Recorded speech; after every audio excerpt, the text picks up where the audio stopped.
Semuanya, Assalamualaikum warahmatullahi wabarakatuh. Perkenalkan, nama aku Tania Maharani. Jadi di sini saya ingin menjelaskan bagaimana alur pemeriksaan pajak.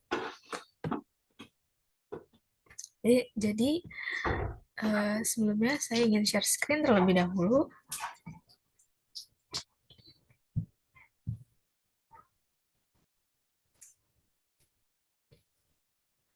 Oke, baik.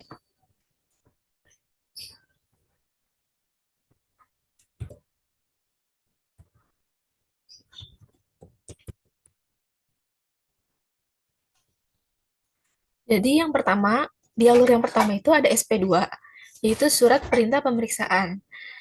Nah, di sini tuh tanda dimulainya proses pemeriksaan pajak, dan proses ini dimulai ketika kantor pelayanan pajak atau KPP menerbitkan SP2. Pemeriksaan wajib pajak menyampaikan surat pemberitahuan pemeriksaan lapangan atau mengirimkan surat panggilan dalam rangka pemeriksaan kantor kepada wajib pajak. Biasanya SP2 ini dikirimkan melalui email atau SMS. Dan dasar hukumnya yaitu ada di pasal 29 ayat 1 Undang-Undang KUP. Lanjut, ada yang alur kedua, itu ada permintaan data dan keterangan. Di permintaan data dapat dilakukan beberapa kali oleh pemeriksa setelah SP2 disampaikan. Lalu pemeriksa akan meminjam buku, catatan, dan dokumen yang menjadi dasar pembukuan serta dokumen lainnya. Wajib pajak wajib menyerahkan dokumen yang diminta paling lambat 1 bulan sejak permintaan disampaikan. Nah, permintaan data dan keterangan ini ada di dasar hukum pasal 29 ayat 3A. Lanjut, alur yang ketiga yaitu ada SPHP, Surat Pemberitahuan Hasil Pemeriksaan. Nah, SPHP ini media untuk menginformasikan temuan pemeriksaan kepada wajib pajak. Setelah pengujian selesai, pemeriksa menyusun temuan dalam bentuk SPHP yang dilampiri dengan daftar temuan atau daftar temuan pemeriksaan.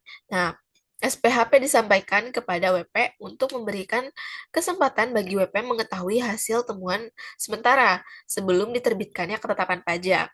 Nah, SPHP sendiri ada di dasar hukumnya ada di pasal 31 ayat 1. Nah, di alur selanjutnya ada tanggapan SPHP. Nah, tanggapan SPHP sendiri, tanggapan WP setuju atau tidak atas SPHP WP atau wajib pajak yang diberikan hak untuk memberikan tanggapan tertulis atas SPHP tersebut. Nah, wajib pajak sendiri diberikan hak untuk memberikan tanggapan tertulis atas SPHP tersebut. Nah, tanggapan SPHP sendiri, dasar hukumnya ada di pasal 31 ayat 1. Alur yang selanjutnya yaitu ada closing conference. Nah, closing conference sendiri itu proses pembahasan secara langsung antara pemeriksa dan wajib pajak. Wajib, wajib pajak diberikan kesempatan untuk menyanggah atau menyetujui temuan pemeriksa dengan membawa bukti-bukti pendukung. Nah, closing conference sendiri, dasar hukumnya ada di pasal 29 ayat 3B.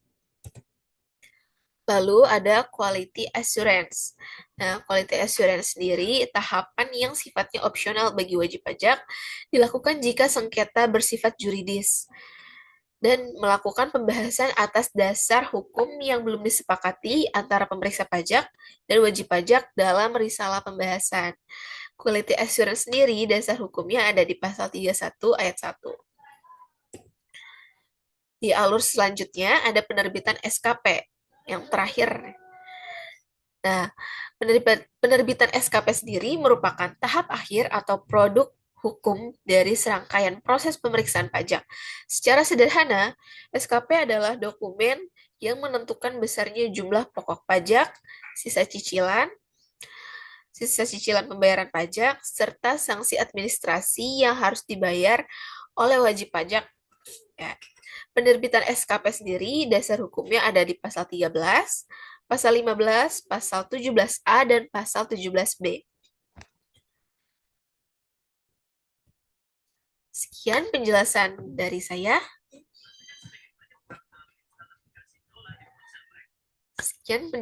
saya. Kurang lebihnya mohon dimaafkan. Terima kasih. Assalamualaikum warahmatullahi wabarakatuh.